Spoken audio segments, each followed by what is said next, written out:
Hello guys. आज मैं आपको बताने वाला हूँ बायोमोलिक्यूल्स चैप्टर के बारे में। बायोमोलिक्यूल्स बच्चों एक ऐसा चैप्टर है जिसके अंदर 1 मार्क के जो क्वेश्चन आते हैं, ऑब्जेक्टिव क्वेश्चन जो आते हैं, मैं आपको इसके अंदर 1 मार्क और 2 मार्क के क्वेश्चंस के बारे में बताऊंगा। वो बहुत ज़्यादा बीच में से आ जाते हैं और बहुत इजी चैप्टर है, बहुत स्कोरिंग चैप्टर है। आपको पता होगा ये बायोमोलिक्यूल्स। तो बायोमोलिक्यूल्स चैप्टर के अंदर जो 1 मार्क के और 2 मार्क के क्वेश्चंस आपके ऑब्जेक्टिव आएंगे या वन लाइनर आएंगे या फिल इन द ब्लैंक्स आएंगे, वो उन सारों के बारे में डिस्कस करूंगा। ये जो सारे के सारे क्वेश्चंस हैं बच्चों, ये कॉमन क्वेश्चंस हैं जो पिछले 12 सालों से लगातार बार बार हर साल पूछे जा रहे हैं। तो ये बहुत ज़्यादा इंपॉर्टेंट क्वेश्चंस हैं। अगर आप इस पूरे वीडियो को ढंग से एक बार कर लेंगे तो मोस्ट एक्सपेक्टेडली आपके जो एग्ज़ाम में क्वेश्चंस आने हैं वो इसी में से आएंगे। ये पूरी की पूरी एक्सपेक्टेशन है हमारी। तो जैसे कि बायोमोलिक्यूल्स के अंदर आपको पहले बताता हूँ बच्चों, बायोमोलिक्यूल्स हमारा 3 पार्ट्स में डिवाइड है। एक तो कार्बोहाइड्रेट्स, एक प्रोटीन्स और एक वाइटामिन्स। तो हमारा और एक न्यूक्लिक एसिड भी है, छोटा सा पार्ट उसके अंदर। तो बायोमोलिक्यूल्स के अंदर जो सबसे ज़्यादा क्वेश्चन पूछा जा रहा है हमारा, वो ये पूछा जा रहा है बायोमोलिक्यूल्स के अंदर कि ये बहुत आ रहा है। सबसे स्टार्टिंग में मैंने यही लिया है कि हाइड्रोलिसिस प्रोडक्ट्स क्या होते हैं। मतलब अगर हम जो कार्बोहाइड्रेट्स होते हैं, अगर उनको हाइड्रोलिसिस करें अगर हम उनकी, तो वो कितने पार्ट्स में टूटेंगे, किस किस पार्ट में टूटेंगे, या वो किस किस से बने होते हैं। तो जैसे कि आपको पता होना चाहिए, माल्टोज किससे बना होता है। माल्टोज में दोनों ही ग्लूकोज होते हैं, ग्लूकोज प्लस ग्लूकोज। लैक्टोज जो कि हमारा मिल्क शुगर है, जो मिल्क में होता है, उसमें क्या होता है, एक तो ग्लूकोज होता है और एक गैलेक्टोज होता है, और एक सुक्रोज होता है। जो सुक्रोज में दो चीज़ें होती हैं, ग्लूकोज और फ्रक्टोज। तो सबसे पहले बच्चों आपको यही याद करना है, लास्ट ईयर भी एग्जाम में यही पूछा गया है। लास्ट ईयर 2 सालों से यही पूछा जा रहा है कि इन तीनों में से पूछता है कि इनका हाइड्रोलिसिस प्रोडक्ट क्या होगा। 4 ऑप्शन देते हैं आपको। तो माल्टोज में दोनों ही ग्लूकोज होते हैं, ग्लूकोज प्लस ग्लूकोज। लैक्टोज में एक हमारा ग्लूकोज होता है और एक हमारा गैलेक्टोज होता है। और सुक्रोज के अंदर क्या होता है, सुक्रोज के अंदर हमारा एक ग्लूकोज होता है और एक फ्रक्टोज होता है। आप याद कर लेंगे, माल्टोज जी मतलब ग्लूकोज और ग्लूकोज ही है, लैक्टोज भी जी है लेकिन जी ग्लूकोज और गैलेक्टोज है, और सुक्रोज में हमारा ग्लूकोज और फ्रक्टोज है। ये याद कर लेंगे आप। एक बात और बच्चों, जो माल्टोज और लैक्टोज हैं दोनों के दोनों रिड्यूसिंग शुगर होती हैं, और सुक्रोज जो होती है वो नॉन रिड्यूसिंग शुगर होती है। एग्जाम में एग्जाम्पल भी पूछ लेता है ऑप्शन में, ऑब्जेक्टिव क्वेश्चन में, कि give the example of non reducing sugar है मेनली, क्योंकि नॉन रिड्यूसिंग शुगर बहुत कम है हमारी। नॉन रिड्यूसिंग शुगर हमारी सुक्रोज होती है। बाकी माल्टोज हुआ, लैक्टोज हुआ, ग्लूकोज हुआ, फ्रक्टोज हुआ, सब के सब रिड्यूसिंग शुगर होती हैं। रिड्यूसिंग का मतलब जो टॉलिन्स रेजेंट और फेलिंग सॉल्यूशन को रिड्यूस कर दें, और नॉन रिड्यूसिंग जो टॉलिन्स रेजेंट और फेलिंग सॉल्यूशन को रिड्यूस ना करें। तो आप खाली एक नॉन रिड्यूसिंग का एग्जाम्पल याद कर लें, ये बहुत इंपॉर्टेंट है। नॉन रिड्यूसिंग एग्जाम्पल क्या है, सुक्रोज। ठीक है बच्चों। उसके बाद आपको बताऊं बच्चों, जो हमारे ग्लूकोज होता है, अल्फा डी ग्लूकोज और बीटा डी ग्लूकोज में क्या डिफरेंस होता है। अल्फा डी ग्लूकोज और बीटा डी ग्लूकोज, अल्फा और बीटा का मतलब क्या है, जो कार्बन नंबर 1 पर डिफर करता है वो अल्फा और बीटा हो जाता है। बीटा के अंदर आपको पता हो तो कार्बन हमारा फर्स्ट कार्बन पर जो OH है वो लेफ्ट में होता है, और अल्फा के अंदर जो फर्स्ट कार्बन पर OH है वो कहाँ पर होता है, राइट में होता है।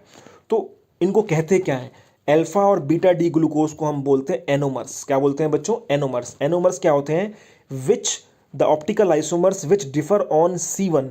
C1 का मतलब ऐसे आइसोमर जो कार्बन नंबर 1 पर डिफर करते हों, जो कार्बन नंबर 1 पर डिफर करते हों, उनको बोलते हैं हम एनोमर्स बोलते हैं।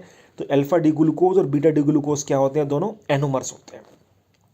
उसके बाद बच्चों 2019 के अंदर ये क्वेश्चन आया था, बहुत इंपॉर्टेंट क्वेश्चन है, CBSE में बहुत ज़्यादा पूछा जाता है, और HBSE में भी 2019 में आया था। अल्फा इसमें पूछता है, जैसे हमारा हम लिखते हैं अल्फा डी पॉजिटिव ग्लूकोज, तो इसमें पूछता है इस कैपिटल डी का मतलब क्या है, और इस पॉजिटिव साइन नेगेटिव साइन का मतलब क्या है। तो आपको पता होना चाहिए, इस कैपिटल डी का मतलब होता है बच्चों कॉन्फिग्रेशन, और ये जो प्लस या माइनस साइन लिखा हुआ है, इस प्लस या माइनस का साइन का मतलब होता है स्पेसिफिक रोटेशन। तो ये ध्यान रखेंगे, एक नंबर में पूछता है कि इस कैपिटल डी का मतलब कॉन्फिग्रेशन, और ये प्लस साइन लगा होता है या माइनस साइन लगा होता है, इसका मतलब होता है स्पेसिफिक रोटेशन। ठीक है। उसके बाद बच्चों हम बात करते हैं अमीनो एसिड की। अमीनो एसिड आपको पता हो तो बच्चों 2 तरह के होते हैं। एक तो असेंशियल अमीनो एसिड, असेंशियल मतलब जिनकी हमें ज़रूरत है, इसका मतलब जो हमारी बॉडी में नहीं बनाए जाते उनको एसेंशियल अमीनो एसिड कहते हैं। और दूसरा हमारा non essential amino acid. Non essential amino acid का मतलब जो हमारी बॉडी में बनाए जाते हैं, इसलिए हमें इनको बाहर से रिक्वायरमेंट इनकी हमें नहीं होती, इसलिए इनको हम नॉन असेंशियल अमीनो एसिड कहते हैं। तो इसके एग्जाम्पल आपको याद होने चाहिए, इसलिए याद होने चाहिए क्योंकि आपसे एग्जाम्पल पूछ लेता है 1 मार्क के अंदर ऑब्जेक्टिव के अंदर कि give the what is the example of essential amino acid या फिर what is the example of non essential amino acid. तो आपको 4 ऑप्शन दिए जाएंगे, तो आपको पता लगाना होगा। तो जैसे कि बच्चों को पता हो तो एसेंशियल अमीनो एसिड के एग्जाम्पल वैलिन और ल्यूसिन, और नॉन एसेंशियल के ग्लाइनिन, ग्लाइसिन और एलिनिन। नॉन एसेंशियल मतलब हमारी बॉडी के अंदर जो हमारी बॉडी को रिक्वायरमेंट नहीं है, हमारी बॉडी में खुद ही बना लिए जाते हैं। तो कौन कौन से हैं? ग्लाइसिन और एलिनिन। गा याद कर लेंगे, ग्लाइसिन और एलिनिन, गा याद कर लेंगे, ठीक है। और दूसरा हमारा जो वीएल है, वीएल का मतलब वैलिन और ल्यूसिन, वो कौन से होंगे? असेंशियल होंगे, मतलब हमें ये बाहर से लेने पड़ते हैं, हमारी बॉडी के अंदर इनकी रिक्वायरमेंट होती है, हमारी बॉडी को इनकी रिक्वायरमेंट होती है, हमारी बॉडी इनको खुद सिंथेसाइज नहीं करती है। तो ये चीज़ें आप याद कर लेंगे बच्चों। माल्टोज, लैक्टोज, सुक्रोज के प्रोडक्ट्स क्या हैं हाइड्रोलिसिस होने पर। डी का मतलब कॉन्फिगरेशन, प्लस का मतलब specific rotation. Essential amino acid कौन से हैं? वैलिन और ल्यूसिन, और नॉन एसेंशियल ग्लाइसिन और एलिनिन। इनके एग्जाम्पल लर्न कर लेंगे। ये सारे के सारे क्वेश्चंस बोर्ड में बार बार पूछे जा रहे हैं। उसके बाद अगर हम देखें तो नेक्स्ट बच्चों हमारा लिंकेज से क्वेश्चन आता है। लिंकेज बच्चों, अमीनो एसिड आपको पता होना चाहिए, प्रोटीन की बेसिक यूनिट होती है, प्रोटीन अमीनो एसिड से बनते हैं। और अमीनो एसिड के अंदर कौन सी लिंकेज होती है आपको पता होना चाहिए? पेप्टाइड लिंकेज, बहुत ज़्यादा पूछा जाता है, very very very important. Peptide linkage क्या होती है? तो आपको पता होना चाहिए पेप्टाइड लिंकेज होती है COONH लिंकेज को हम पेप्टाइड लिंकेज बोलते हैं। CO और NH के बीच की जो लिंकेज होती है बच्चों, उसको हम पेप्टाइड लिंकेज बोलते हैं। ये आपको पता होना चाहिए। और पेप्टाइड लिंकेज किस में होती है? प्रोटीन्स में होती है या फिर अमीनो एसिड्स में होती है पेप्टाइड लिंकेज। और DNA के अंदर कौन सी लिंकेज होती है आपको ये भी पता होना चाहिए। DNA के अंदर लिंकेज होती है phosphodiester linkage, phosphodiester linkage DNA में होती है हमारी, ठीक है बच्चों। उसके बाद ये आपको लिंकेज बता दी मैंने, जो एग्जाम में पूछी जाती हैं। उसके बाद आपको पता होना चाहिए, ये एक 1 लाइनर क्वेश्चन आता है बहुत ज़्यादा, DNA डीनेचुरेशन ऑफ प्रोटीन जो होता है। डीनेचुरेशन ऑफ प्रोटीन का मतलब प्रोटीन की जो फिजिकल और बायोलॉजिकल प्रॉपर्टीज़ में चेंज आता है, जब उसके अंदर हम कोई pH चेंज कर दें उसकी, या फिर कोई केमिकल डाल दें उसमें। जैसे कि आपको पता है कि कर्डलिंग ऑफ मिल्क करते हैं, दूध से दही बनाते हैं, दूध में थोड़ा सा खट्टा लगाते हैं तो दूध से दही बन जाती है हमारी, तो वो डीनेचुरेशन ऑफ प्रोटीन होता है। या फिर जो दूध से पनीर बनता है, दूध के अंदर आप नींबू निचोड़ देते हैं, पनीर बन जाता है, दूध फट जाता है, तो वो भी क्या है? डीनेचुरेशन ऑफ प्रोटीन है। तो डीनेचुरेशन ऑफ प्रोटीन के अंदर क्या होता है बच्चों? प्रोटीन के हमारे 4 स्ट्रक्चर होते हैं, 1 डिग्री, 2 डिग्री, 3 डिग्री और 4 डिग्री, प्राइमरी, सेकेंडरी, टर्शरी और क्वाटरनरी। तो आप ध्यान रखेंगे डीनेचुरेशन ऑफ प्रोटीन में प्राइमरी स्ट्रक्चर तो इंटैक्ट रहता है, प्राइमरी स्ट्रक्चर में कोई चेंज नहीं आता, जबकि सेकेंडरी और टर्शरी स्ट्रक्चर क्या होते हैं? चेंज हो जाते हैं, बदल जाते हैं, ठीक है बच्चों। ये याद रखना, ये 1 लाइनर क्वेश्चन आता है कि डीनेचुरेशन ऑफ प्रोटीन के अंदर प्राइमरी स्ट्रक्चर सेम रहता है, उसमें कोई चेंज नहीं होता, और सेकेंडरी और टर्शरी स्ट्रक्चर क्या हो जाते हैं? उसके बदलते रहते हैं, चेंज होते रहते हैं। ये आपको याद रखना पड़ेगा। उसके बाद आपको पता है जो सेकेंडरी स्ट्रक्चर होता है वो 2 तरह का होता है, एक तो अल्फा हेलिक्स और एक बीटा प्लेटेड। जो अल्फा हेलिक्स स्ट्रक्चर होता है वो इस तरह से होता है, स्पाइरल शेप होती है उसकी, इस तरह से अल्फा हेलिक्स स्ट्रक्चर की स्पाइरल DNA की तरह शेप होती है, स्पाइरल शेप होती है हमारी अल्फा हेलिक्स स्ट्रक्चर की। बीटा प्लेटेड स्ट्रक्चर हमारा शीट्स की तरह होता है। तो ये पूछा जाता है कि अल्फा हेलिक्स में कौन सी बॉन्डिंग होती है? दोनों के अंदर ही हाइड्रोजन बॉन्डिंग होती है बच्चों, लेकिन अल्फा हेलिक्स के अंदर हमारी इंट्रामोलिकुलर हाइड्रोजन बॉन्डिंग होती है, इंट्रामोलिकुलर। और बीटा प्लेटेड के अंदर इंटरमोलिकुलर होती है। ये आपको मोस्ट इंपॉर्टेंटली याद रखना है। CBSE के अंदर बहुत पूछा गया है क्वेश्चन कि अल्फा हेलिक्स में कौन सी हाइड्रोजन बॉन्डिंग होती है और बीटा प्लेटेड में कौन सी होती है। हरियाणा बोर्ड में सिर्फ एक बार आया है, CBSE में बहुत पूछा गया है। अल्फा हेलिक्स में इंट्रामोलिकुलर हाइड्रोजन बॉन्डिंग होती है और बीटा प्लेटेड के अंदर इंटरमोलिकुलर हाइड्रोजन बॉन्डिंग होती है। ये आपको याद रखना है, इंट्रा और इंटर। उसके बाद बच्चों आपको पता होना चाहिए न्यूक्लियोटाइड, एक होता है न्यूक्लियोटाइड और एक होता है न्यूक्लियोसाइड। ये भी 1 लाइनर क्वेश्चन पूछा जाता है, 1 लाइनर, कि न्यूक्लियोटाइड और न्यूक्लियोसाइड में क्या होता है। 2 नंबर में आता है जाता है। न्यूक्लियोटाइड क्या होता है बच्चों? आपको ध्यान रखो, ट्रिक बता रहा हूँ, T से टाइड और T से 3। न्यूक्लियोटाइड के 3 पार्ट होते हैं और न्यूक्लियोसाइड, साइड हमारी ज़्यादातर 2 ही होती हैं, लेफ्ट और राइट, तो इसका मतलब इसके 2 पार्ट होते हैं। न्यूक्लियोटाइड, टाइड का मतलब T से टाइड और T से 3, मतलब न्यूक्लियोटाइड के कितने पार्ट होते हैं? 3। और न्यूक्लियोसाइड, साइड मतलब 2 साइड होती हैं ज़्यादातर हमारी, लेफ्ट और राइट, तो साइड न्यूक्लियोसाइड में 2 पार्ट होते हैं। कौन कौन से होते हैं? न्यूक्लियोटाइड के अंदर 3 पार्ट्स कौन से होते हैं? एक तो शुगर मॉलिक्यूल होता है, एक बेस होता है नाइट्रोजिनस बेस, मतलब जिसमें नाइट्रोजन हो, और एक होता है फॉस्फोरिक एसिड। और न्यूक्लियोसाइड के अंदर केवल 2 ही पार्ट होते हैं, खाली शुगर और बेस, फॉस्फोरिक एसिड नहीं होता, फॉस्फोरिक एसिड नहीं होता। तो आपसे पूछा जाता है न्यूक्लियोसाइड और न्यूक्लियोटाइड में क्या डिफरेंस है। आपको एग्जाम में कंफ्यूज हो जाते हैं कि टाइड में क्या है और साइड में क्या है। तो टी से ट्री मतलब इसके अंदर 3 पार्ट होते हैं, ये तीनों, और साइड में 2 पार्ट होते हैं, शुगर प्लस बेस ओनली। इस तरह से आप करेंगे। और एक क्वेश्चन बच्चों लास्ट ईयर भी आया था, वेरी वेरी वेरी, अगर मैं बायोमोलिक्यूल का कहूँ तो सबसे इंपॉर्टेंट क्वेश्चन यही है बायोमोलिक्यूल का, कि डीएनए और आरएनए में डिफरेंस पूछता है। 2 नंबर में बहुत आता है, लेकिन 1 नंबर में क्या आता है, डीएनए में कौन सा बेस होता है और आरएनए में कौन सा बेस होता है। तो डीएनए में होता है थाइमीन और आरएनए में होता है यूरेसिल। याद रखेंगे आप, याद रखेंगे ट्रिक मेरी।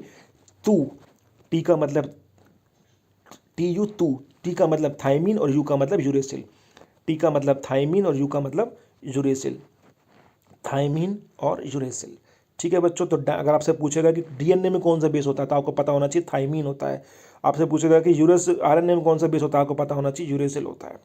और ऐसे आपसे उल्टा भी पूछ लेता है, आपसे पूछ लेता है कि डीएनए में कौन सा बेस नहीं होता है। तो उल्टी ट्रिक क्या है, नहीं के लिए यूटी। यूटी का मतलब, यू का मतलब यूरेसिल और टी का मतलब थाइमिन। जैसे यूनिट टेस्ट होता है ना यूटी, तो यू का मतलब यूरेसिल, डीएनए में यूरेसिल नहीं होता और आरएनए में थाइमिन नहीं होता, उल्टा होता है बिल्कुल इसका। डीएनए में थाइमिन होता है, डीएनए में हमारा थाइमिन होता है, डीएनए में हमारा थाइमिन होता है, तो यूरेसिल नहीं होता। और आरएनए में हमारा यूरेसिल होता है तो थाइमिन नहीं होता। तो या तो आप याद रख लें तू, ठीक है, प्रेजेंट के लिए कौन सा बेस होता है, और अब्सेंट के लिए उल्टा हो जाएगा, यूटी हो जाएगा। ठीक है बच्चों, इस तरह से आप कर सकते हैं। और सबसे इंपॉर्टेंट जो 1 मार्क के क्वेश्चन में पूछा जाता है वो होते हैं वाइटामिन्स। इसका एक क्वेश्चन जरूर आता है एग्जाम में।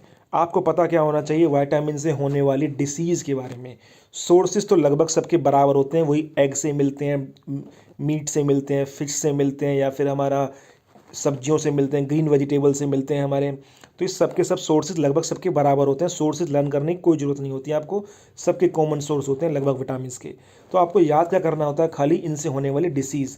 जैसे कि आपको एक तो पता होना चाहिए इनका साइंटिफिक नेम। कुछ हमारे विटामिन हैं जिनका साइंटिफिक नेम भी पता होना चाहिए। तो विटामिन ए का पता होना चाहिए और एक विटामिन सी का पता होना चाहिए। ये इनके साइंटिफिक नेम भी पूछ लेता है। जैसे विटामिन ए का साइंटिफिक नेम होता है, आपको पता हो तो बच्चों, रेटिनॉल। रेटिनॉल क्यों रखा है, क्योंकि रेटिना के लिए, आई की रेटिना के लिए बहुत ज़रूरी होता है। इससे क्या होता है, इससे डिसीज़ क्या होती है, बीमारी कौन सी होती है, जीरोथैलेमिया हो जाती है। जीरोथैलेमिया मतलब हार्डनिंग ऑफ कॉर्निया, या फिर नाइट ब्लाइंडनेस, मतलब जो आई का कॉर्निया होता है वो हार्ड हो जाता है, पत्थर की तरह हो जाता है। या फिर नाइट ब्लाइंडनेस हो जाती है, मतलब रात को नज़र नहीं आता, जिनको विटामिन ए की कमी होती है। तो जीरोथैलेमिया या फिर नाइट ब्लाइंडनेस, इसकी कमी होती है। विटामिन B1 थाइमीन, इसका साइंटिफिक नेम होता है थाइमीन। इसको भी आप लर्न कर लें, इसका साइंटिफिक नेम भी। इससे क्या होता है, बेरी बेरी, बेरी बेरी रोग हो जाता है इससे, बहुत ज़्यादा कमजोरी आ जाती है। बेरी बेरी का मतलब ये है। विटामिन B2, विटामिन B2 से क्या होता है हमारा, cracking of mouth and lips, मतलब जो कॉर्नर हमारे जो माउथ और लिप्स हैं, हमारे मुंह या फिर होठ फटने लगते हैं B2 की कमी से। विटामिन BC, BTC से क्या हो जाता है हमारा, कन्वर्जेंस हो जाता है, या फिर कन्वर्जेंस का मतलब क्या होता है, खून की कमी हो जाती है हमारी, एक तरह से इसके अंदर एनीमिया टाइप हो जाता है इसके अंदर। विटामिन B12 का हमारा क्या होता है,